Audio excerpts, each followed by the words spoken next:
everybody? It's JT Sports, and I'm here with my Alabama versus Duke preview and prediction video. We're going to be previewing this matchup and giving my prediction for this matchup at the end of this video. Now, before I begin, make sure to like the video, subscribe to the channel, upload NFL videos and college football videos daily. Now, Alabama versus Duke. If you're Duke, right? I said this in my Clemson versus Georgia Tech prediction video. If you had to choose a point of the season when you want to play Alabama, you would choose week 1. And here's why.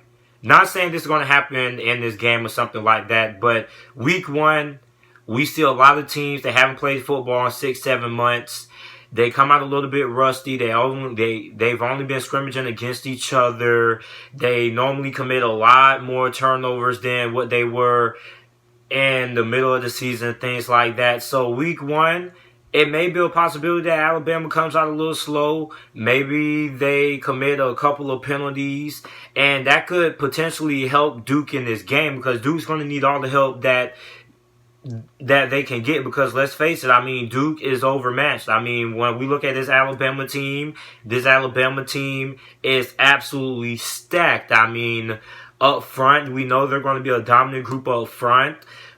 We know Tua Tagovailoa is one of the best quarterbacks in all of college football. You got Jerry Jeudy there. You got Ruggs there. I mean, you already know who their halfback is going to be. They always find ways to get these big, physical, beat-you-down halfbacks every single year. So Duke is going to have their hands absolutely full, and it's going to take a lot for Duke to win this game. A lot of things are going to have to go right. Not only are they going to have to play the best game that they've ever played in their life, and that's very, very tough considering that this is week 1. You haven't played football in like 7 months. So not only that, but if you're Duke, it's going to take more than just being on your A game to win this game. You're going to have a couple of calls that go your way. You're going to have to force turnovers. A lot of things are going to have to go your way and able to win this game if you're Duke. Now, Alabama, I mean, we already talked about how stacked they are. If you're Duke, a big thing, if Duke wants to win this game, they're going to have to be able to control the line of scrimmage. You don't want Alabama blowing up your offensive line, getting big plays, getting you down into third and long situations. You want to put yourself in manageable situations, and you also don't want to turn the ball over if you do, because playing against this Alabama offense, you do not want to give them the ball, man. You want to hold on to the ball as long as possible, and you definitely don't want to give Alabama extra possessions considering how big of a juggernaut that they are. So, I mean, if you're Duke, you have to be on your absolute A game, man. And Duke, although they lost Daniel Jones, they have a lot of returning players coming back, a lot of upperclassmen on the roster. So they have a lot of experienced guys there. So that's going to be another thing that should be able to benefit Duke in this game. But, I mean, they're going to have to win up front. That's all it is, man. It's point blank and simple. A lot of people, they're so infatuated with all these wide receivers and quarterbacks and all these perimeter players, but I think people fail to realize at the end of the day, it still comes down to what you do at the line of scrimmage. If you win at the line of scrimmage, you most likely end up winning the game. And Duke is going to have to be able to win this game at the line of scrimmage if they want to have any chance of winning this game. And then also, when we look at my keys to the game, what each team needs to do and able to win this game, Duke has to keep the game close. Alabama, they're a juggernaut. Duke knows that they're overmatched.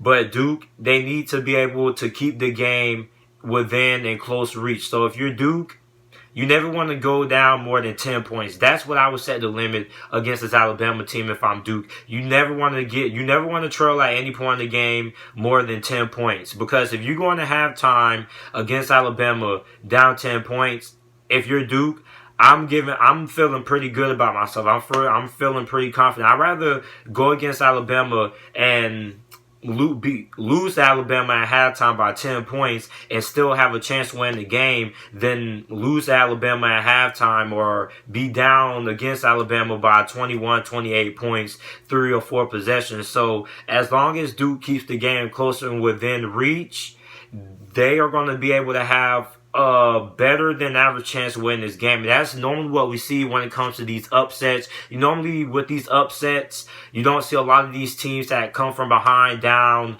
25 and 21 points and things like that. Normally when teams get upsets, the game is fairly close. So if Duke is able to keep this game close into the fourth quarter, then it's no telling what could happen. Then also Duke has to be able to get pressure on Tua Tagovailoa. Now the thing with Tua Tagovailoa is, here's my biggest pet peeve that I had with Tua Tagovailoa. He tends to do a little bit too much when he gets under pressure. Like, he will do unnecessary things and stuff like that. It just seems like when he gets under pressure, he just does more than what he needs to do. I think he just tends to force the issue, and he tries to do too much when he gets under pressure. And that's my biggest thing with Tua Tagovailoa that's always kind of irked me about him. He just tries to do a little bit too much when he's under pressure. So if Duke is able to find some way to get a consistent pass rush on Tua Tagovailoa, then that's also going to increase their chance of winning this game as well. And also, lastly, they have to be able to control the time of possession.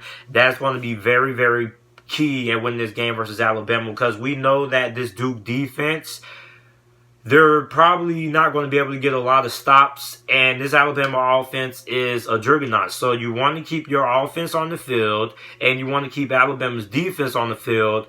And when you do that, not only are you going to keep Tua Tagovailoa and that explosive Alabama offense off the field, but you're going to keep that Alabama defense on the field, and you're going to tire those big guys, those big athletic guys out very, very quickly. So if you keep that defense on the field, they're going to get tired, they're going to get gassed, and that's going to be Duke's opportunity when they're going to be able to have some big plays on the offensive side of the ball when those guys are tired. So as long as Duke is able to control time possession and keep Alabama's offense off the field, then that's also going to improve their chances of winning this game. Now what Alabama has to do in able to win this game, only thing Alabama really has to do is limit turnovers and mistakes, really, and they should be able to win this game. Penalties and things like that are what cause a lot of upsets and things like that. So as long as Alabama is able to limit turnovers and penalties, then they should be able to win this game. And the team that I'm going with to win this game, I'm going with Alabama to win this game. I'm sorry, Duke fans.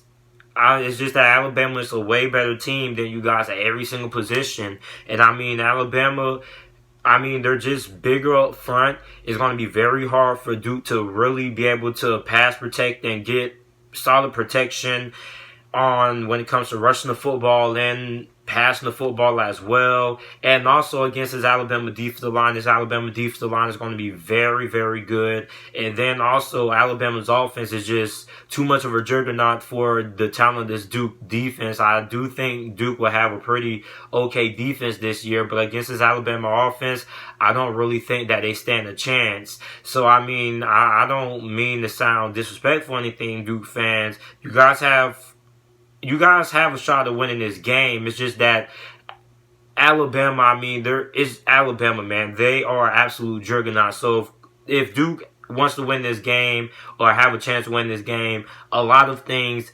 absolutely have to go right for Duke. They have to get a lot of calls going their way. It's just a lot of things have to go in Duke favors to win this game, and Alabama is just a way better team. So my final score for this game, I think Alabama wins this game 45-10 Alabama. So let me know what you guys think about this video down in the comment section down below. Let me know who you guys think is going to win this game down in the comment section down below as well. Also make sure to like the video and subscribe to the channel for more NFL videos and content. And thanks for watching.